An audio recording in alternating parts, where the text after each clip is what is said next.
सो hey everyone, कैसे हो आप सब लोग। स्वागत है आपका, वेलकम है आपका, वार्म वेलकम है आपका, वेलकम है आपका सर हमारे यूट्यूब चैनल पे।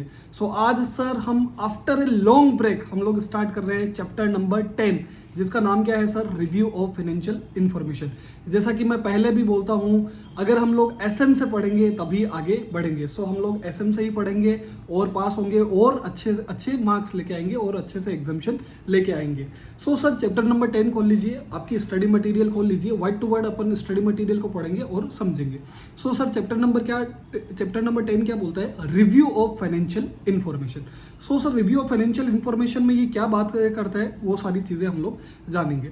सबसे पहला है सर मेरा रिव्यू ऑफ फाइनेंशियल इंफॉर्मेशन में दो एसआरईज आएंगे, SRE 2400, SRE 2410, SRE 2400, SRE 2410। SRE 2400 क्या बोलता है एंड 2410 क्या बोलता है। देखो 2400 क्या बोलता है, engagement to review historical financial statement, and SRE 2410 क्या बोलता है साहब, आपका review of interim financial information perform by independent auditor of the entity. इसका मतलब यहाँ पे क्या होगा, अगर कोई इंडिपेंडेंट ऑडिटर है वही रिव्यू कर रहा है। बेसिकली जो बोलते हैं लिस्टेड एंटिटीज का जो रिव्यू होता है, क्वार्टरली रिजल्ट्स आते हैं, उनका जो रिव्यू होता है वो एसआरई 2410 के तहत होगा, एंड एसआरई 2400 क्या होगा तो वो हम लोग समझेंगे। बेसिकली इंडिपेंडेंट प्रैक्टिशनर अगर कोई कॉन्ट्रैक्ट के तहत अगर किसी फाइनेंशियल का रिव्यू करवाता है तो वो एसआरई 2400 के अंदर आएगा। इसको हम लोग और एग्जाम्पल में डिटेल में समझेंगे। यहाँ पे एक छोटी सी केस स्टडी दे रखी है, फटाफट से पढ़ते क्या बोलता है। Madhulika a CA final student was part of the engagement team conducting review of quarterly results of track data limited, a listed company. The audit firm she was working was also statutory auditor of this company. It was a new assignment for her. She knew about mandatory review of quarterly financial result of listed entities. कौन सा applicable हो जाएगा, SRE 2410 by auditor in accordance with SEBI listing regulation. She was trying to figure out the difference between scope of an audit and review. वो ये figure out करने की कोशिश कर रही थी कि सर स्कोप ऑफ ऑडिट के अंदर और रिव्यू के अंदर क्या डिफरेंस होता है।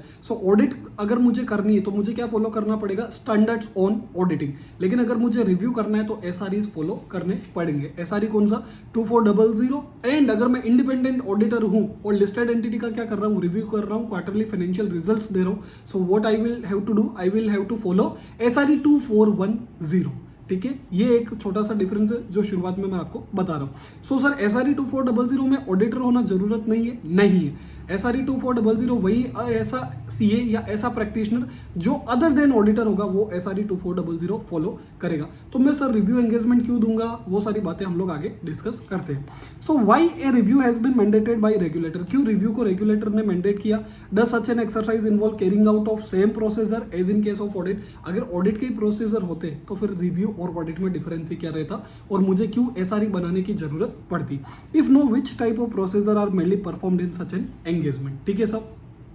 Are such procedure limited to reconciling financial statement with underlying accounting records. क्या मैं रिव्यू में खाली फाइनेंशियल स्टेटमेंट टैली कर देता हूँ, बैलेंस शीट मैच कर देता हूँ और मेरा काम खत्म। Whether such an exercise involve performing some other necessary procedure to, क्या मुझे कुछ नेसेसरी प्रोसीजर भी करने पड़ेंगे। Another pertinent issue about troubling her related to obtaining of evidence, मुझे ऑब्टेन कैसे करने evidence. Whether in a review sufficient and appropriate evidence is gathered to, क्या मुझे रिव्यू के अंदर भी क्या लेना पड़ेगा, सफिशिएंट एंड अप्रोप्रिएट लेना पड़ेगा या नेसेसरी ऑडिट एविडेंस लेना पड़ेगा। Are responsibilities of a professional accountant performing a review similar to one performing an audit. Basically she want to miss on every objective of a review exercise to be clear. So basically उसको review और audit के अंदर difference समझ नहीं आ रहा है कि audit के अंदर क्या डिफरेंस है एंड रिव्यू के अंदर क्या डिफरेंस है। एक्साइटेड शी वॉज, ऑब्वियसली हम लोग एक्साइटेड तो रहते ही क्योंकि कोई नई चीज हमको सीखने को मिल रही है। To understand about reporting requirements in case of a review engagement, if there was difference in scope of audit and review, content of a review report ought to be different. अगर ऑडिट और review में difference है तो इसका मतलब जो review की report होगी, जो ऑडिट रिपोर्ट होगी, क्या डिफरेंस होगी, obviously yes. What happens if misstatement identified during course of reviewing quarterly results are not corrected by company management. क्या होगा अगर मैंने क्वार्टरली रिपोर्ट में कोई अगर मैंने क्वालिफिकेशन डाल दी और वो करेक्ट नहीं कर पा रहे तो उसका इम्पैक्ट क्या आएगा। तो वो सारी चीज़ें हम लोग किसके अंदर जानेंगे, SRE 2410 एंड SRE 2400 के अंदर। फिर क्या बोलता है, is it possible to issue a modified review report, क्या मैं क्वालिफाई कर सकता हूँ, जैसे ऑडिट रिपोर्ट में क्वालिफाई करता हूँ तो वैसे भी रिव्यू रिपोर्ट भी क्वालिफाई कर सकता हूँ, एडवर्स दे सकता हूँ या डिस्क्लेमर दे सकता हूँ, क्या ये सारे ऑप्शन है इसके अंदर अवेलेबल। दूसरा, just as in case of an audit, what are the modalities of the same? Mandatory responsibilities of professional accountant for a review engagement must have been clinically described in standard on review engagement. She was seriously contemplating. So basically वो confused है कि audit और review के अंदर difference क्या है. She was also considering possibilities of other uses of review of financial information. So basically review का financial information अगर मैं कर रहा हूँ, so basically I am doing review. तो क्या difference रहेगा review के अंदर और what will be the difference under audit? Just a minute. ठीक है सर। फिर अभी हम लोग सर आगे समझते हैं कि चलो वो कंफ्यूज है कि सर अभी देखो उसके माइंड में क्या क्या क्वेश्चन चल रहे हैं कि सबसे पहले सर ऑडिट एंड रिव्यू के अंदर क्या डिफरेंस होता है। दूसरी चीज, अगर आप बोल रहे हो कि sir audit and review different है तो क्या रिपोर्ट भी डिफरेंट रहेगी, एब्सोल्युटली यस। ठीक है, फिर हम लोगों ने दो समझा कि SRE 2400 एंड SRE 2410। SRE 2400 किसको एप्लीकेबल होगा, जो ऐसा बंदा, ऐसा प्रोफेशनल प्रैक्टिशनर, ऐसा सीए जो उस कंपनी का ऑडिटर नहीं है लेकिन उसको रिव्यू का काम दिया जा रहा है for a financial statement due to some contract. कोई दो आपस में दो कंपनी कॉन्ट्रैक्ट कर रही है, वो बोलती है कि यार मुझे ना तेरे फाइनेंशियल रिव्यू करने पड़ेंगे तभी मैं तेरे को ये इतना बड़ा कॉन्ट्रैक्ट दे सकता हूँ। तो वो एक ऑडिटर के अदर देन ऑडिटर को दिया जाएगा और वो ऑडिटर कौन से SRE में रिपोर्ट करेगा, SRE 2400 में। अब SRE 2410 क्या हो गया, मेरा जो ऑडिटर है, नॉर्मल ऑडिटर कौन से ऐसे में रिपोर्ट करता है, ऐसे 700 से लेके ऐसे 720 के अंदर रिपोर्ट करता है। अब वही ऑडिटर अगर क्वार्टरली रिव्यू कर रहा है results, so basically April to June है तो उसके जो रिजल्ट्स आते हैं वो जुलाई के अंदर आते हैं, सो वो SRE 2410 फॉलो करेगा। वो अपनी रिव्यू रिपोर्ट किसके बेसिस पे देगा, SRE 2410। So this is the difference between SRE 2400 and SRE 2410। अब एक बात बताओ sir what is the difference between audit and review. तो ऑडिट एंड रिव्यू के अंदर हम लोग डिफरेंस समझते हैं। सो रिव्यू क्या है, एक लिमिटेड एश्योरेंस एंगेजमेंट है। Review is a limited assurance engagement. अब लिमिटेड एश्योरेंस एंगेजमेंट का मतलब क्या होता है sir, what is limited assurance engagement. So limited assurance engagement provide lower level of assurance than audit. Audit से कम एश्योरेंस देता है कौन, रिव्यू एंगेजमेंट या limited assurance engagement. It involve fewer procedure, ये प्रोसीजर भी इसके अंदर कम होते हैं, and gather sufficient and appropriate audit evidence on which limited conclusion can be drawn. Reasonable conclusion नहीं ड्रॉ कर सकते आप, क्या कर सकते हो, लिमिटेड कंक्लूजन भी ड्रॉ कर सकते हो। However review is related to financial statement prepared on basis of historical financial information just like an audit. Review हमेशा हिस्टोरिकल फाइनेंशियल पर रहेगा जैसे कि ऑडिट भी हिस्टोरिकल फाइनेंशियल इन्फॉर्मेशन पे रहती है। लेकिन एक चीज ध्यान में रखना, अब फॉर एग्जाम्पल मैं आपको समझाता हूँ। चलो सर ऑडिट एंड रिव्यू के अंदर डिफरेंस क्या होता है। फॉर एग्जाम्पल ट्रेड पेएबल है, ठीक है। अब ट्रेड पेएबल है तो नॉर्मली मैं ऑडिट में पता है क्या क्या करूंगा। सपोज ऑडिट में मैं एक्सटर्नल कंफर्मेशन भी मंगवाऊंगा, मैं ऑडिट के अंदर एजिंग भी टेस्ट करूंगा, मैं एजिंग भी चेक करूंगा, मैं वॉक थ्रू और कंट्रोल टेस्टिंग TOC भी परफॉर्म करूंगा, मैं क्या करूंगा, सारे सब्सिक्वेंट पेमेंट्स भी देखूंगा, मैं उनके variance year on year plus quarter on quarter क्या करूंगा, वेरिएंस की रीजनिंग भी देखूंगा, वेरिएंस की रीजनिंग भी चेक करूंगा, मैं नए वेंडर न्यू वेंडर भी टेस्ट करूंगा, न्यू वेंडर जो आए, मेरे नए क्रेडिटर आए, उनकी कि भाई ड्यू डिलीजेंस हुई है या नहीं हुई है, वो सारी चीज़ें चेक करूंगा, एजिंग चेक करूंगा, डिस्प्यूटेड और अनडिस्प्यूटेड भी मैं चेक करूंगा कि भाई डिस्प्यूटेड कौन है और अनडिस्प्यूटेड कौन है, वो सारी चीज़ें भी मैं चेक करूंगा। और मैं ट्रेड रिसीवेबल के अंदर क्या कर सकता हूँ, ट्रेड पेएबल के अंदर क्रेडिटर टर्नओवर रेशियो भी मैं निकाल सकता हूँ कि भाई क्रेडिटर का जो क्रेडिटर डेज रेशियो बेसिकली हम लोगों का जो क्रेडिटर डेज रेशियो है पिछले ईयर से करंट ईयर में कैसा क्या फर्क पड़ा है और व्हाट आर द रीजंस। फिर मैं क्या कर सकता हूँ सर, मैं एजिंग टेस्ट करूंगा, उसके अंदर MSME है, MSME की भी सैम्पलिंग करूंगा, MSME भी चेक करूंगा। MSME बेसिकली वो जो मेरा 43BH अभी जो नया प्रोविजन आया उसके बेसिस पे मेरा फॉलो हो रहा है या नहीं हो रहा, वो सारी चीज़ें मैं ऑडिट में इतना एक्सटेंसिव, इतना detail. For example external confirmation नहीं आते तो मैं क्या करता हूँ, सब्सिक्वेंट पेमेंट। अब सब्सिक्वेंट पेमेंट भी नहीं हुआ तो मुझे क्या करना पड़ेगा, open invoice item testing. Basically जो भी मेरे ओपन इनवॉइसेज है, जो भी क्रेडिटर मेरा ओपन आइटम से बिल्ट हुआ है वो मुझे टेस्ट करना पड़ेगा। इतना सब काम मैं करता हूँ ऑडिट में। अभी वही आ गया मेरा सर रिव्यू में। तो सर रिव्यू में आप ट्रेड पेएबल में क्या करोगे, सिंपल सा मैं क्या करूंगा, रिव्यू में क्या करूंगा, सबसे पहले तो क्वार्टर ऑन क्वार्टर रीजनिंग देख लूंगा कि क्वार्टर ऑन क्वार्टर रीजनिंग क्या हुई है, एनालिटिकल प्रोसीजर परफॉर्म कर लूंगा, क्रेडिटर डेज रेशियो निकाल लूंगा, एंड ज़्यादा से ज़्यादा उसकी एजिंग चेक कर लूंगा, और जो लॉन्ग आउटस्टैंडिंग पेमेंट्स है वो मैं चेक कर लूंगा। ठीक है, देखो अभी एक चीज़ ध्यान से सुनना कि सर 31 मार्च है ना, 31 मार्च फॉर एग्जांपल 2024, अब 31/24 के बाद कौन सा होगा, 30 जून 2024। सो बेसिकली मैं क्या करूँगा, 30 जून और 30 मार्च के अंदर कितना वेरिएंस आया है उसका मैं रीजनिंग आइडेंटिफाई करूँगा, और 1 अप्रैल 2024 से लेके 30 अप्रैल 2024 तक, 30 जून 2024, ये 3 मंथ्स, और रेस्पेक्टिवली सेम 3 मंथ्स कौन से, प्रीवियस ईयर के, वो भी मैं चेक कर लूंगा। So generally year on year basis and quarter on quarter basis. So basically मैं क्या कर रहा हूँ यहाँ पे, दो ही प्रोसीजर परफॉर्म करूंगा, आइदर इंक्वायरी और प्लस एनालिटिकल प्रोसीजर। मैं ना कभी एक्सटर्नल कंफर्मेशन मंगूंगा, ना एमएसएमई का टेस्ट करूंगा। हाँ, एमएसएमई के बेसिक चेक सारे मैं यूज करूंगा। सो यहाँ पे क्या हो रहा है, प्रोसीजर में कम लगा रहा हूँ, भले ही क्या मुझे ये रीजनेबल एश्योरेंस देंगे, नहीं, ये क्या देंगे मुझे, लिमिटेड एश्योरेंस कि हाँ ठीक है जो मैनेजमेंट बोल रहा है वो बराबर है, लेकिन यहाँ पे मुझे क्या मिल जाएगा, reasonable assurance, not absolute, it is a reasonable assurance. So ये एक ट्रेड पेबल का आपको एग्जांपल था, प्रैक्टिकल एग्जांपल कि सर रिव्यू में हम लोग क्या करते हैं एंड ऑडिट के अंदर हम लोग क्या करते हैं। चलो सो सर हम लोग यहाँ पे दो SREs पढ़ेंगे, ठीक है। लिमिटेड एश्योरेंस एंगेजमेंट का मतलब समझ आया, SRE 2410 एंड 2400 कब एप्लीकेबल करना है, वापस से मैं बता रहा हूँ सर, SRE 2400 कब एप्लीकेबल करना है, जब मैं ऑडिटर नहीं, एज ए प्रैक्टिशनर मैं किसी फाइनेंशियल का रिव्यू कर रहा हूँ, और SRE 2410 मुझे कब अप्लाई करना है, जब मैं किसी फाइनेंशियल स्टेटमेंट का रिव्यू कर रहा हूँ, ऐसी कोई लिस्टेड एंटिटी जो क्वार्टरली रिजल्ट्स पब्लिश कर रही है। सो मुझे रिपोर्ट देनी है, तो मुझे कौन सा SRE एप्लीकेबल करना पड़ेगा, SRE 2410। SRE 2400 का नाम क्या है sir, engagement to review historical financial statement, and SRE 2410 का नाम क्या है sir, review of interim financial information. Interim financial information मतलब 1 अप्रैल 2024 से लेके 31 मार्च 2025, इसको तो क्या बोलेंगे मैं, फाइनेंशियल ईयर ऑडिट। लेकिन अगर यहीं मैं 30 जून तक 30 सितंबर तक अगर मैं रिव्यू करता हूं, तो इसको मैं क्या बोलूंगा, इंटरिम पीरियड, जो क्या होता है, छोटा होता है कंपेयर टू ईयर, ठीक है। सो रिव्यू कर रहा हूं मैं interim financial information perform by independent auditor of the entity. Perform कौन कर रहा है, independent auditor of the entity. So वो कौन से में रिपोर्ट करेगा, SRE 2410 के अंदर, ठीक है।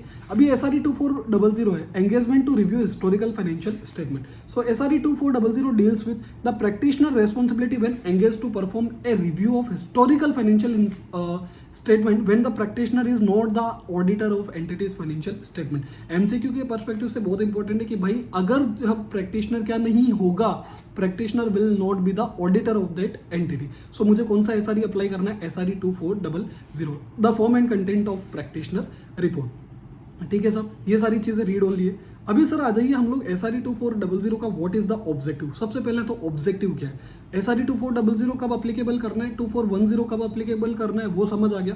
तो SRE 2400 के सर ऑब्जेक्टिव क्या है, सिंपल से दो ऑब्जेक्टिव है कि भाई SRE 2400 में मुझे क्या करना है, ऑब्टेन करना है रीजनेबल एश्योरेंस, नहीं मुझे ऑब्टेन करना है क्या, लिमिटेड एश्योरेंस।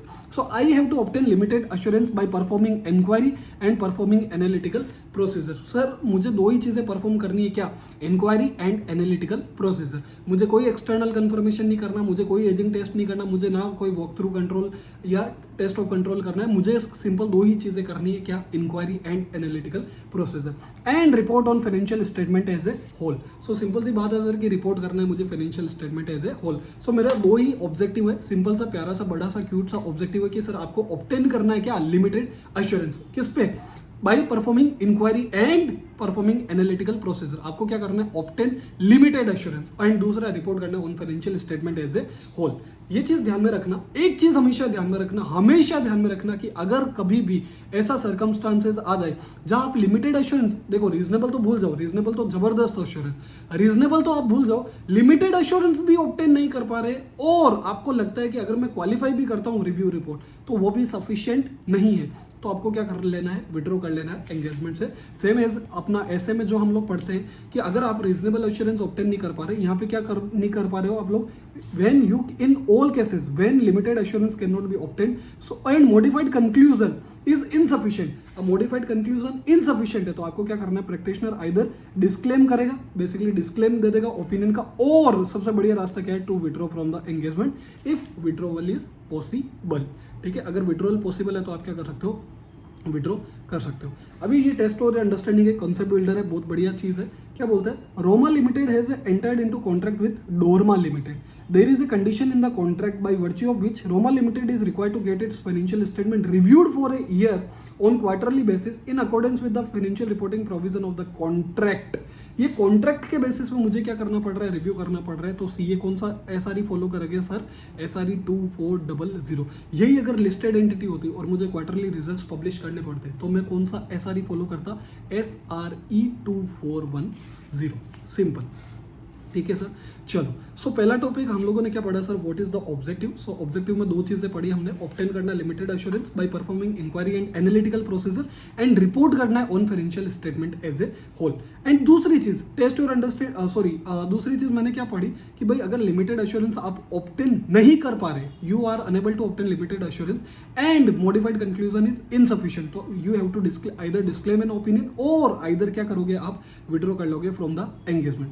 अब compliance with ethical requirement and engagement level quality control. यहाँ पे क्या बोल रहा हूँ मैं, ethical requirement and engagement level quality control. Engagement level quality control की जिम्मेदारी किसकी होगी, हमेशा ध्यान में रखना. एंगेजमेंट लेवल अगर वर्ड आ रहा है तो हमेशा पार्टनर की जिम्मेदारी होगी, और फर्म लेवल आ रहा है तो हमेशा मैनेजिंग पार्टनर की जिम्मेदारी होगी. ठीक है साहब.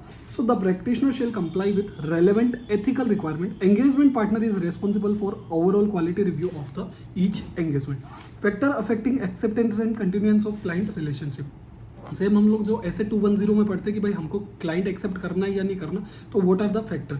सो सबसे पहला सर क्या है, मैंने यहाँ पे थोड़ा सा शॉर्ट नोट्स में लिख रखे, ये 5 पॉइंट है जहाँ पे मेरे को लग रहा है कि भाई मुझे circumstances when practitioner shall not accept.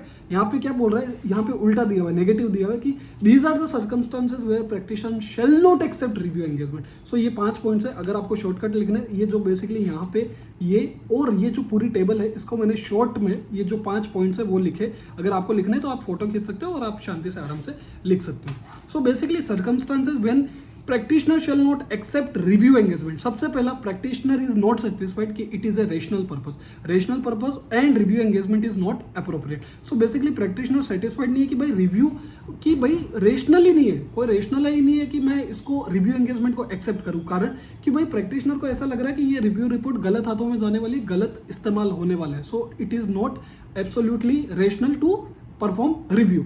And दूसरी चीज, अगर review engagement would not be appropriate तो प्रैक्टिशनर क्या कर सकता है, रिकमेंड कर सकता है अनदर टाइप ऑफ एंगेजमेंट. यहाँ पे क्या हो रहा है कि भाई उन्होंने अपने, देखो दो एंटिटी के बीच में कॉन्ट्रैक्ट हुआ. एंटिटी ए ने बोला कि भाई तू मुझे रिव्यू करवा के दे.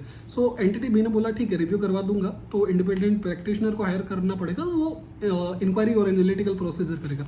तो एंटिटी ये बोलेगा नहीं नहीं भाई मुझे रीजनेबल एश्योरेंस चाहिए, मुझे लिमिटेड एश्योरेंस नहीं चाहिए. तो इसका मतलब मुझे क्या करवाना पड़ेगा, ऑडिट ही करवाना पड़ेगा, नॉट रिव्यू. तो ये चीज़ ध्यान में रखना हमेशा. फिर उसमें SRE 2400 अप्लीकेबल नहीं होगा. सो अगर प्रैक्टिशनर को लगता है कि रेशनल पर्पज नहीं है एंड रिव्यू एंगेजमेंट अप्रोप्रिएट नहीं है, तो पहली चीज तो ये हो गई. इस केस में मैं क्या नहीं करूंगा, एक्सेप्ट नहीं करूंगा मेरा क्लाइंट. दूसरा, ethical requirement and independence will not be satisfied. यहाँ पे इंडिपेंडेंस की रिक्वायरमेंट एंड एथिकल रिक्वायरमेंट आपकी सेटिस्फाइड नहीं हो रही है, आपको लगता है कि आपका इंडिपेंडेंस ब्रीच हो जाएगा, तो आपको फिर एंगेजमेंट एक्सेप्ट नहीं करना है. तीसरी चीज, information required to perform review likely to be unavailable और अनरिलायबल. अब आपको लग रहा है कि भाई मुझे पता है कि ये क्लाइंट मुझे इंफॉर्मेशन नहीं देगा जो रिव्यू करने के लिए जरूरी है, तो फिर आपको एक्सेप्ट नहीं करना है. ये लाइकली टू बी अनअवेलेबल, या तो होगी ही नहीं या होगी तो वो अनरिलायबल होगी, कोई भी उसके हाथ पांव नहीं होंगे. ठीक है. सो 3 चीजें हम लोगों ने पढ़ी. फिर क्या बोलता है, डाउट है अबाउट मैनेजमेंट इंटीग्रिटी. मैनेजमेंट ईमानदार नहीं है, बेसिकली मैनेजमेंट बेईमान है. So I will not accept such engagement. And limitation on scope. So basically वो पहले से ही लिमिटेशन लगा रहा है स्कोप पे कि भाई नहीं आप इंक्वायरी नहीं करोगे, आपको जो एनालिटिकल प्रोसीजर करना है आप हमको परेशान नहीं करोगे. सो ये क्या हो गया, limitation on scope which will result in disclaimer of opinion. So वापस 5 पॉइंट पढ़ते हैं कि ऐसे कौन से सर्कमस्टांसेस है जिसमें मैं रिव्यू एंगेजमेंट एक्सेप्ट नहीं करूंगा. सबसे पहले प्रैक्टिशनर इज नॉट सेटिस्फाइड कि it is a rational purpose and review engagement appropriate होगा या नहीं. दूसरा, मेरी ethical requirement and independence will not be satisfied.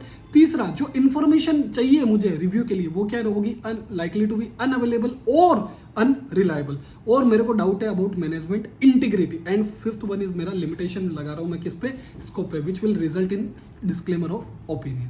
ठीक है सर. सो यहाँ पे मेरा होता है टॉपिक नंबर 2 खत्म. अब टॉपिक नंबर 3 है sir, what are the precondition. यहाँ पे पहला जो मैंने टॉपिक पढ़ा उसमें मैंने ऑब्जेक्टिव पढ़ा, फिर मैंने पढ़ा कि सर ऐसे कौन से सर्कमस्टांसेस है जहां मुझे रिव्यू एंगेजमेंट एक्सेप्ट नहीं करना है। तीसरी चीज क्या आ गई सर कि what are the precondition. चलो ये सर्कमस्टांसेस में मुझे एक्सेप्ट नहीं करना, लेकिन what are the precondition, अगर मुझे एक्सेप्ट करना पड़े ये सर्कमस्टांसेस नहीं है फिर मुझे क्या करना पड़ेगा। तो सेम एज पर ऐसे 210 का आंसर होगा। सो सबसे पहला आपका क्या होगा कि जो भाई मुझे फाइनेंशियल इन्फॉर्मेशन बनाने, जिन फाइनेंशियल इन्फॉर्मेशन का रिव्यू करना है, सबसे पहले तो जो मैं एप्लीकेबल एफआरएफ लगा रहा हूँ। फॉर एग्जांपल मेरी जो एंटिटी है वो इंडेस फॉलो करती है, तो मुझे फिर मैनेजमेंट को इंडेस में फाइनेंशियल बनाने के देने पड़ेंगे। So whether FRF is acceptable, yes. अब वही अगर जो मेरे फाइनेंशियल है वो क्या बना दे, टी फॉर्मेट में बना दे या एएस में बना दे तो नहीं चलेगा। I will not to accept the engagement. दूसरा, अब अगर मेरे को बोलती है एंटिटी, क्या बोलती है कि फॉर एग्जांपल तुम फाइनेंशियल भी बना दो और रिव्यू भी कर लो, तो फाइनेंशियल बनाने का काम किस में जाता है, कंपाइलेशन, एंगेजमेंट, और ये रिव्यू करने का काम है तो एसआरई। तो यहाँ पे आपका इंडिपेंडेंस का ब्रीच हो जाएगा। तो these are the circumstances where you will not accept the engagement. ये एक चीज ध्यान में रखना, ठीक है। सो अगर भाई फाइनेंशियल बनाने की जिम्मेदारी किसकी है, मैनेजमेंट की, और फाइनेंशियल का रिव्यू करने की जिम्मेदारी किसकी है, मेरी। सिंपल सी बात है, मैं बनाऊंगा नहीं, मैं खाली रिव्यू करूंगा। सो एक्सेप्टेबिलिटी ऑफ एफआरएफ की वेदर एफआरएफ एक्सेप्टेबल है या नहीं है, पहला पॉइंट ये हो गया। दूसरा पॉइंट, आपको मैनेजमेंट से अग्रीमेंट लेना है कि भाई मैनेजमेंट ने अपनी रिस्पॉन्सिबिलिटी को समझ लिया है, अपनी रिस्पॉन्सिबिलिटी को अंडरस्टैंड कर लिया है। तीसरी चीज, provide access to all information. Provide करना एक्सेस किसको, इन्फॉर्मेशन को। किसको इन्फॉर्मेशन को, कौन सी इन्फॉर्मेशन को एक्सेस देना है, जो रेलेवेंट है टू द रिव्यू और basically to the practitioner. So 3 point है। सबसे पहले आपका एफआरएफ एक्सेप्टेबल होना चाहिए। दूसरा, आपको मैनेजमेंट से अग्रीमेंट लेना है कि भाई मैनेजमेंट ने अपनी रिस्पॉन्सिबिलिटी को समझ लिया है। एंड तीसरी चीज, प्रोवाइड करना access to all information to the practitioner.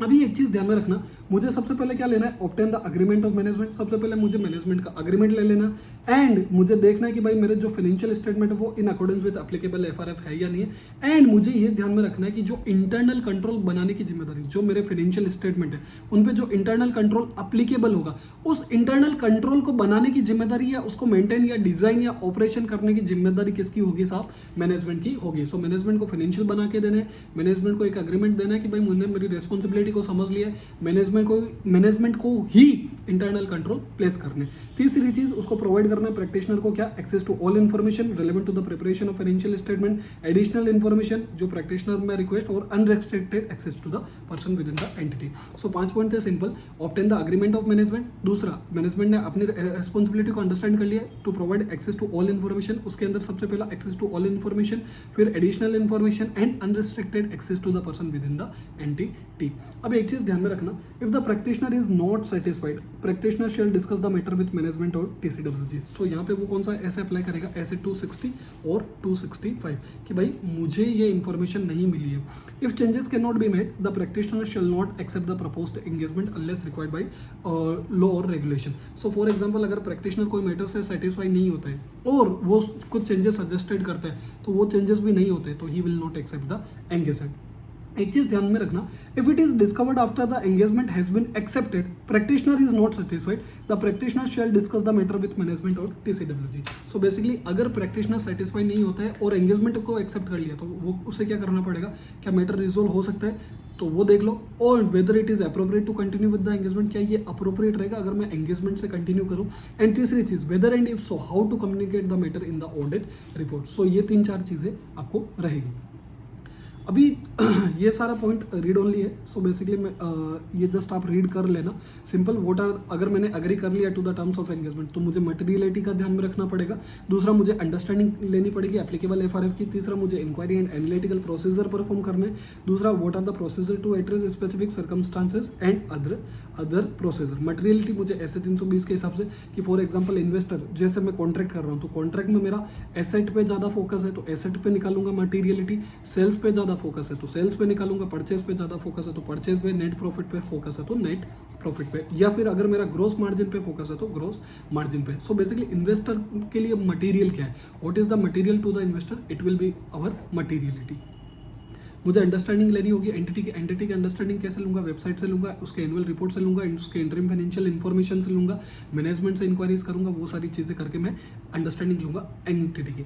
तीसरी चीज़, डिजाइनिंग एंड परफॉर्मिंग प्रोसीजर। अब डिजाइनिंग एंड परफॉर्मिंग प्रोसीजर में काफ़ी चीज़ें होगी जिसमें मुझे इंक्वायरी करनी पड़ेगी, काफ़ी चीज़ें होगी जिसमें मुझे एनालिटिकल प्रोसीजर परफॉर्म करने पड़ेंगे। So what is the inquiry, what is analytical procedure and why inquiry and analytical procedure are important in review. ये मोस्ट इंपॉर्टेंट है आपके लिए, इसको इंपॉर्टेंट मार्क कर लेना। सो सो ये क्या बोलता है, जस्ट अ मिनट,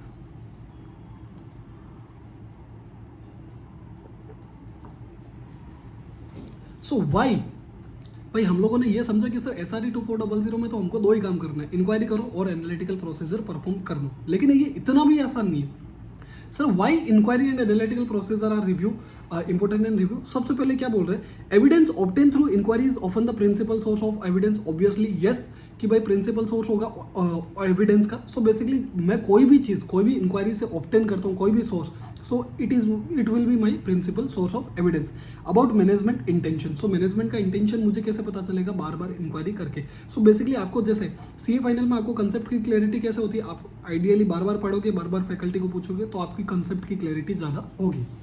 दूसरी चीज, however information available to support management intent में भी लिमिटेड। अब काफी बार कैसा होगा, आपने इंक्वायरी की लेकिन मैनेजमेंट ने कुछ एविडेंसेस नहीं दिए, तो आपके पास क्या हुआ, लिमिटेशन आ गई किसकी, इंफॉर्मेशन की। So understanding management past history of carrying out it's stated intention, फिर आपको ये भी समझना है कि भाई इंक्वायरी से आपको पता चलेगा कि पास्ट में मैनेजमेंट ने क्या किया है, फ्यूचर में क्या करने वाले। सो वो कैसे पता लगाओगे, इंक्वायरी से। So inquiry is the principal source of audit evidence, audit evidence नहीं, review evidence. Management stated reason for choosing a particular course of action, आपको ये भी पता चलेगा कि चलो मैनेजमेंट ने पास्ट में क्या किया है और मैनेजमेंट ने यही एक्शन क्यों चूज किया है, तो वो किससे पता चलेगा आपको, इंक्वायरी से। और क्या management is able to pursue a specific course of action. So basically past, फिर करंट में क्या लिए और क्या वो कर पाएगा, पास्ट, प्रेजेंट और फ्यूचर, तीन चीजें उसने बोल दी। It may provide relevant information to corroborate the evidence obtained through inquiry. So it will provide relevant evidence to corroborate the evidence through inquiry. Performing inquiry procedure also assists the practitioner in obtaining or updating the practitioner understanding of entity and its environment. ये क्या करता है, help करता है किसको, practitioner को, और उसके एनवायरमेंट को समझने में। ऑब्वियसली मैं बार बार इंक्वायर करूंगा, कोई भी चीज़ है, आज मैं इंक्वायरी करता हूँ तो ही मुझे पता चलता है ना। अभी जैसे आप लोग, आप as a CA final student, अभी फॉर एग्जाम्पल मैंने एक नया बैच लॉन्च किया है नवंबर 2024 के लिए।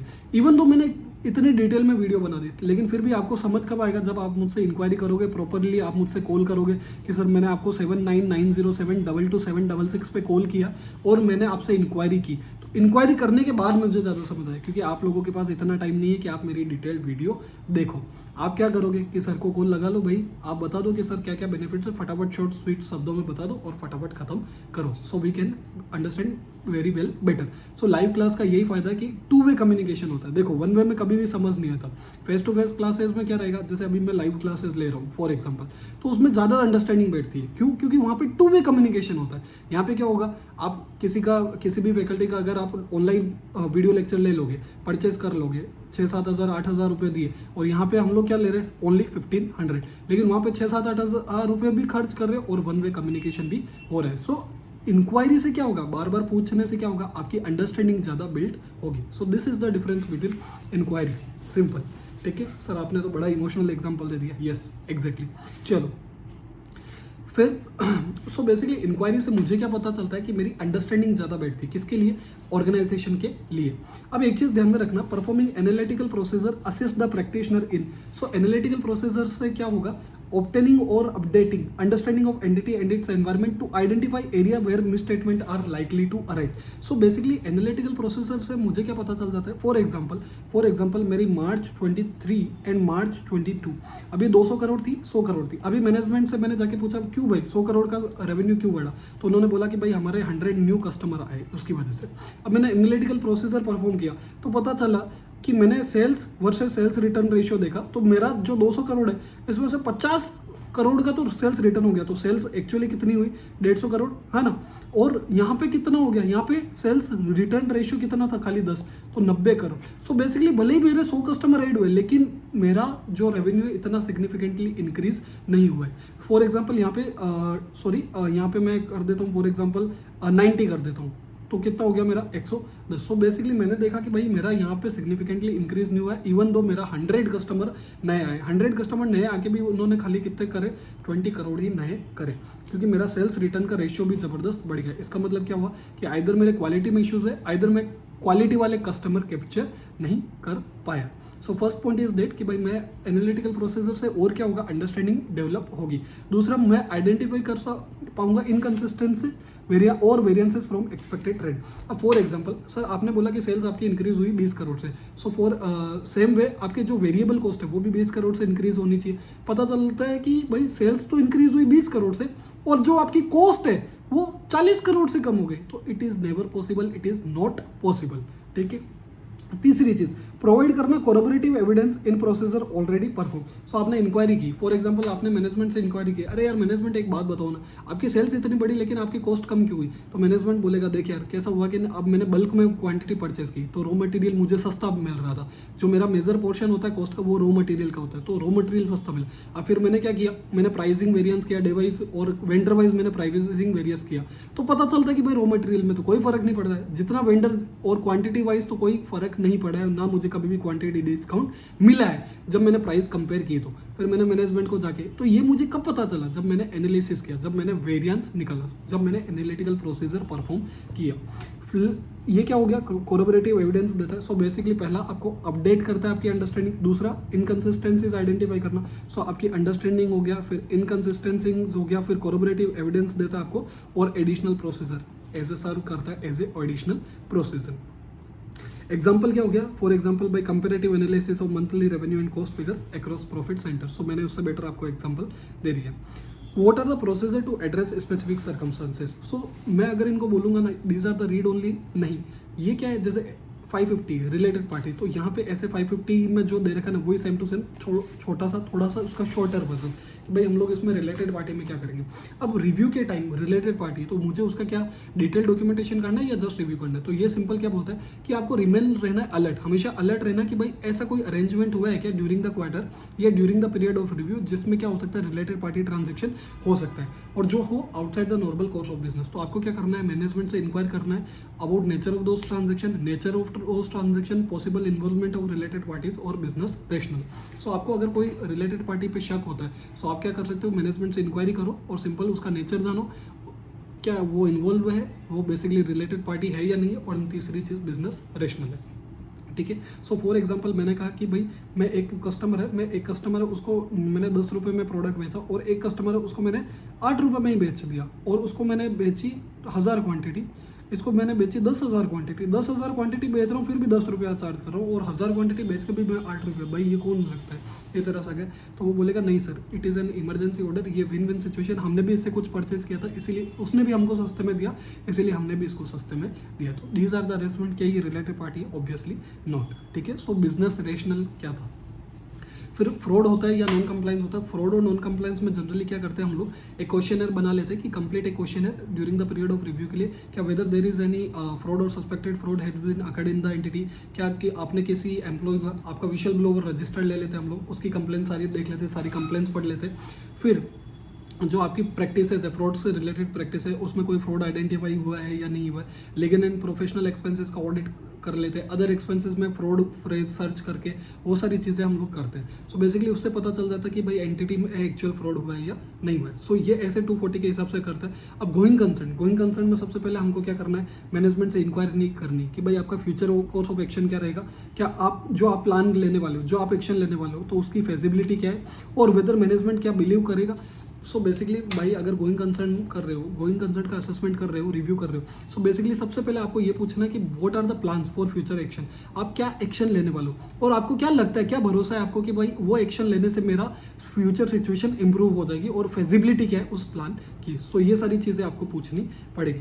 फिर आपको ये करना पड़ेगा, आपको इवेलुएट करना पड़ेगा results of those inquiries, whether management responses provided sufficient basis, क्या मैनेजमेंट सफिशिएंट बेसिस दे रहा है to continue to present the financial statement on going concern basis. क्या मैं फाइनेंशियल स्टेटमेंट अगर मैनेजमेंट गोइंग कंसर्न बेसिस पे कर रहा है तो क्या सही है, वो सही है या नहीं है, and conclude whether financial statement are materially misstated, और मुझे ये भी चेक करना है कि मेरे फाइनेंशियल स्टेटमेंट क्या मटीरियली मिसस्टेटेड है या नहीं, एंड कंसिडर करना management response in light of certain information. So these are the things which, जैसे रिलेटेड पार्टी हो गया, फ्रॉड हो गया, गोइंग कंसर्न हो गया।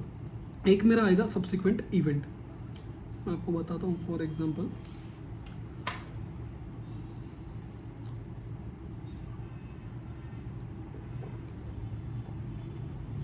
So these are the additional procedure. मुझे एडिशनल प्रोसीजर क्या परफॉर्म करना पड़ेगा अगर practitioner become aware that financial statement may be materially misstated. तो if the practitioner become aware of matter that the financial statement may be materially misstated, practitioner shall design and perform additional procedure sufficient to enable the practitioner to conclude that matter is not likely to cause the financial statement as a whole to be materially misstated or determine that matter causes the financial statement as a whole to be materially misstated। So बोलता है कि भाई अगर आपको लगता है, practitioner को लगता है, तो प्रैक्टिशनर को रिमेन रहना है अलर्ट और प्रैक्टिशनर को कंक्लूड करना है कि भाई वो फाइनेंशियल स्टेटमेंट को मटीरियली मिस्टेट नहीं कर रहा। सिंपल सी भाषा में ये बोल रहा है। सो एडिशनल प्रोसीजर में क्या करूँगा, एडिशनल और इंक्वायरी और एनालिटिकल प्रोसीजर कर सकता हूँ, और मैं डिटेल में क्या कर सकता हूँ, टेस्ट ऑफ डिटेल कर सकता हूँ, बेसिकली वाउचिंग वेरिफिकेशन और एक्सटर्नल कंफर्मेशन भी ले सकता हूँ। मेरा जो ट्रेड पेबल का एग्जाम्पल है, ये आपको रीड करना है, खाली रीड ओनली मार्क कर लेना, इसको कंसेप्ट बिल्डर है। अभी ये होता है सर मेरा स्पेशल सिचुएशन क्या, सब्सिक्वेंट इवेंट की, इसको इंपॉर्टेंट मार्क कर लेना। सो सबसे पहला क्या है, if practitioner become aware of events occurring between date of financial statement and date of practitioner report. जो डेट है फाइनेंशियल स्टेटमेंट की और डेट है रिपोर्ट की, रिक्वायर एडजस्टमेंट ऑफ और डिस्क्लोजर इन फाइनेंशियल स्टेटमेंट, तो प्रैक्टिशनर क्या करेगा, request management to correct those misstatement. अगर for example between date of financial statement and date of report के अंदर कोई भी एडजस्टमेंट होता है जिसका रिक्वायर है as per subsequent event as per 560, तो उसको क्या करवाना पड़ेगा, मैनेजमेंट को करेक्ट करना पड़ेगा। The practitioner has no obligation to perform any procedure regarding the financial statement after the date of practitioner report। एक बार प्रैक्टिशनर ने रिपोर्ट इश्यू कर दी, उसके बाद की कोई भी सब्सिक्वेंट इवेंट की जिम्मेदारी किसकी नहीं होगी, प्रैक्टिशनर की। However, if after the date of practitioner report but before the financial statement are issued, financial statement issue नहीं हुआ है लेकिन प्रैक्टिशनर की रिपोर्ट चली गई है एंड ऐसा फैक्ट पता चल रहा है नॉन टू प्रैक्टिशनर, जो जिससे क्या हो सकता है, रिपोर्ट क्या हो सकती है, may cause the practitioner to amend the report, जिससे रिपोर्ट अमेंड हो सकती है, ऐसा फैक्ट पता चला है। तो वो क्या करेगा, डिस्कस करेगा मैटर विथ मैनेजमेंट और TCWG। वो कर लेगा कि क्या भाई मेरे फाइनेंशियल स्टेटमेंट को अमेंडमेंट करने की जिम्मेदारी है, एंड इंक्वायर कर लेगा कि भाई मैनेजमेंट टू कैसे इस मैटर को डील करने वाला है। सो वो 2-3 चीज़ें कर लेगा और उसी के हिसाब से वो रिपोर्ट को अमेंड कर देता। अगर मैनेजमेंट अमेंड नहीं कर रहा है फाइनेंशियल स्टेटमेंट को, एंड प्रैक्टिशनर को क्या करना पड़ेगा, नोटिफाई करने का पड़ेगा management and TCWG not to issue the financial statement to third parties before the necessary amend. For example अगर मैनेजमेंट अमेंड नहीं कर रहा है मेरे फाइनेंशियल स्टेटमेंट को, तो क्या प्रैक्टिशनर को क्या करना पड़ेगा, वो TCWG और मैनेजमेंट को बोल देगा कि भाई आप इशू मत करो फाइनेंशियल स्टेटमेंट जब तक अमेंडमेंट नहीं होता। फिर भी वो अमेंडमेंट नहीं करते तो वो उसको क्या बताना पड़ेगा, उसको शेयर होल्डर को बताना पड़ेगा और उसको रिपोर्ट में लिखना पड़ेगा necessary amendment has been made and he will take necessary action to prevent reliance on such report. ठीक है, अब these are the return representation. So return representation का मेरा क्या क्या कंटेंट रहेगा, बाकी ये सब रीड ओनली पे रहा है। What will be the content of written representation. So सबसे पहले मैं पूछूंगा, देखो मैं आपको बढ़िया सा पॉइंटर्स में याद करवाता हूँ। सबसे पहले identity of related party and all the related party have been disclose. So basically मैं मैनेजमेंट से क्या लेता हूँ, रिटर्न रिप्रेजेंटेशन, ताकि मैं अपने आप को सेव कर सकूँ कि भाई मैनेजमेंट ने मुझे सारे रिलेटेड पार्टी डिस्क्लोज कर दिए थ्रू रिटर्न रिप्रेजेंटेशन। मैनेजमेंट ने सारी रिलेटेड पार्टी जो है वो सारी की सारी डिस्क्लोज कर दी। दूसरा मैं क्या लूंगा, सिग्निफिकेंट। मैंने ऐसे 550 का ले लिया, फिर मैं किसका लूंगा कि भाई कोई फ्रॉड वगैरह हुआ है तो वो मुझे बता दो, वो आपने डिस्क्लोज कर दिया तो कौन सा होगा, ऐसे 240। फिर मैं 950 का भी पूछ लूंगा कि कोई आपने नॉन कंप्लाइंस किया, मैंने रिव्यू प्रोसीजर परफॉर्म की, मुझे नहीं मिला, लेकिन आप भी मुझे बता दो कि कोई भी नॉन कंप्लाइंस नहीं हुआ। तो 550 related party, 240 fraud, 250 non compliance of laws and regulation. 570 मेरा क्या होता है, गोइंग कंसर्न, कि आपने गोइंग कंसर्न का जो अजम्पशन लिया वो सारा सही है। फिर आपको 560 में बोले तो सब्सिक्वेंट इवेंट कुछ होता है तो वो मैनेजमेंट को बताना पड़ेगा। कोई मटेरियल कमिटमेंट और आपने कॉन्ट्रेक्चुअल ऑब्लिगेशन किया है तो वो बता दो, and material non monetary transaction किया है तो वो भी बता दो। सो वो हमको अगर नहीं पता चला है तो वो आपको बताना पड़ेगा, वो जिम्मेदारी आपकी है। अब एक चीज़ ध्यान में रखना, ये मैंने ऑलरेडी बता दिया कि भाई अगर अगर अगर अगर प्रैक्टिशनर को लगता है कि भाई मेरा लिमिटेड रिव्यू जो रिपोर्ट है उसके अंदर मैं अगर क्वालिफाई करता हूँ ना तो वो सफिशिएंट नहीं है, तो वो क्या कर रहेगा, आइदर डिस्क्लेम कर रहेगा, आइदर विड्रॉ कर लेगा अपने आप को एंगेजमेंट से। अभी आप सर सीधा आ जाइए। So these are the points. वहाँ पे हम लोग ये सारी चीज़ें ना रीड ओनली वाली है, रीड ओनली बोले तो रीड थोरोली कर लेना। सो इसमें क्या होता है कि भाई qualified use of phrases in case of unmodified opinion. So मुझे अनमोडिफाइड ओपिनियन देना है तो मुझे कैसा लिखना है, और मुझे अगर मॉडिफाइड ओपिनियन देना है तो मुझे कैसे लिखना है। सो 2 प्रेजेंटेशन होते हैं सेम, इसके अंदर भी वही प्रेजेंटेशन हो गए, fair presentation framework and compliance framework. So एक मैं छोटा सा आपको बता देता हूँ कि भाई रीड करके कि based on our review nothing has come to our attention that causes us to believe that the financial statement do not give a true and fair view and do not present fairly in all material respect in accordance with applicable FRF for financial statement prepared using a fair presentation। यहाँ पे fair presentation ले रहा है, यहाँ पे क्या हो रहा है डिफरेंस क्या, based on our review nothing are not prepared in all material, यहाँ पे do not give a true and fair view and are not prepared in all material respect। So basically यहाँ पे तुमको किसका दे रखा है, देखो अनमोडिफाइड कंक्लूजन का भी दे रखा है, फिर same to same modified conclusion का भी दे रखा है, ये तुम खुद से पढ़ सकते हो। एंड सेम टू सेम तुमको मिलेगा आपका क्वालिफाइड कंक्लूजन का, फिर तुमको मिलेगा इसका डिस्क्लेमर ऑफ ओपिनियन का, आई थिंक एडवर्स कंक्लूजन ये हो गया तुम्हारा लिए, एडवर्स कंक्लूजन का हो गया। सो ये सारी चीज़ें आपको मिलेगी, ठीक है। चलिए अभी एक चीज़ ध्यान में रखना, if there is we are unable to obtain sufficient and appropriate audit evidence, तो मुझे क्या करना पड़ेगा, आइदर क्वालिफाई कंक्लूजन करना पड़ेगा जब मेरा मैटर मटेरियल है बट परवेसिव नहीं है, और either I will disclaim an conclusion अगर मेरा matter both material and pervasive है। और प्रैक्टिशनर विड्रॉ कर लेगा एंगेजमेंट से अगर उसको लगता है कि भाई लिमिटेशन ऑन स्कोप में, या फिर जो उसने पॉसिबल इफेक्ट पता लगा है वो undetected are material but and pervasive भी है और वो सफिशिएंट नहीं है, अगर मैं क्वालिफाई ओपिनियन देता हूँ तो वो क्या कर देगा, विड्रॉ कर लेगा फ्रॉम एंगेजमेंट। सो ये सारी चीज़ें रहेगी। अब लास्ट में आता है सर प्रैक्टिशनर की जो रिपोर्ट है वो कैसी रहेगी। सो प्रैक्टिशनर रिपोर्ट में सबसे पहला आएगा टाइटल, फिर एड्रेस ही किसको मुझे एड्रेस करना है, इंट्रोडक्टरी पैराग्राफ में कौन से फाइनेंशियल स्टेटमेंट में रिव्यू कर रहा हूँ, एएस इंडेस वगैरह, summary of significant accounting policy, अभी वैसे सिग्निफिकेंट की जगह कौन सी हो गई, material accounting policy as per इंडेस, and other explanatory information state that the financial statement have been reviewed. आपको ये बताना पड़ेगा कि भाई फाइनेंशियल स्टेटमेंट को रिव्यू कर लिया है, मैनेजमेंट की रिस्पॉन्सिबिलिटी क्या है, हम लोगों ने ऊपर पढ़ा कि मैनेजमेंट को क्या क्या देना पड़ेगा कि भाई financial statement with applicable FRF, और इंटरनल कंट्रोल की जिम्मेदारी किसकी, मैनेजमेंट की। फिर स्पेशल पर्पस फाइनेंशियल स्टेटमेंट में description of the purpose, what is the purpose आपको वो बताना पड़ेगा, and choice of FRF a reference with the explanation of management reference है रेस्पॉन्सिबिलिटी। सो आपको चॉइस देना पड़ेगा कि भाई आप स्पेशल पर्पस में जा रहे हो या जनरल पर्पस में। प्रैक्टिशनर की रिस्पॉन्सिबिलिटी बतानी पड़ेगी, description of review of financial statement, review under this SRE, practitioner ने क्या प्रोसीजर परफॉर्म की वो भी आपको बताना पड़ेगा, क्या क्या sir, inquiry and analytical procedure. और आपको ये भी क्लियर कट बता देना पड़ेगा एक ऐसा स्टेटमेंट कि भाई जो मेरा इंक्वायरी की है, जो बेसिकली रीजनेबल जो मैंने प्रोसीजर परफॉर्म किया रिव्यू, वो are substantially less than the procedure performed in the audit. और कंक्लूजन पैराग्राफ में क्या देना पड़ेगा कि भाई प्रैक्टिशनर का कंक्लूजन क्या है, और in reference to applicable FRF. और इन प्रैक्टिशनर का अगर कंक्लूजन मॉडिफाइड है तो आपको एक मॉडिफाइड की हेडिंग देनी पड़ेगी, ऑब्वियसली डिस्क्रिप्शन देना पड़ेगा ऑफ द मैटर, जैसे qualified opinion and bases for qualified opinion, फिर डेट हो गया, फिर आपका प्लेस हो गया एंड सिग्नेचर हो गया। So these are the things जो मुझे ध्यान में रखनी है। अब इसके अंदर कुछ ईओएम पैरा और अदर मैटर पैराग्राफ है एंड डॉक्यूमेंटेशन है। सो डॉक्यूमेंटेशन वगैरह ठीक है। सो यहाँ पे एम्फेसिस ऑफ मैटर पैराग्राफ क्या बोलता है, छोटा सा है, ध्यान से सुनो। The practitioner may consider to draw user attention to a matter presented और disclosed in the financial statement is of such importance that is fundamental to user understanding of financial statement. Practitioner shall include an emphasis of matter paragraph. For example emphasis of matter paragraph में कब use करता हूँ, भाई financial statement में कोई बात बोल रखी है लेकिन मुझे यूजर का ड्रॉ अटेंशन यूजर का ड्रॉ करना है, तो मुझे क्या करना पड़ेगा, emphasis of matter paragraph use करना पड़ेगा। और कोई ऐसी इन्फॉर्मेशन जो फाइनेंशियल स्टेटमेंट में भी नहीं है लेकिन वो इंपॉर्टेंट है, तो मुझे क्या कौन सा पैरा यूज करूंगा, अदर मैटर पैराग्राफ। ठीक है, चलो। So basically, if the practitioner consider to communicate a matter other than those are presented or disclosed in financial statement or relevant to user understanding, तो practitioner क्या करेगा, other matter paragraph use करेगा। other reporting responsibility, documentation में nature, timing and extent, practitioner का conclusion and significant matter। so ये सारी चीज़ें हम लोगों ने पढ़ी। अभी सिंपल सा ऑडिट एंड रिव्यू का डिफरेंस दे रखा है। यहाँ पे रीजनेबल एश्योरेंस, ये हो गया मेरा limited assurance. Elaborate and extensive procedure, fewer procedure.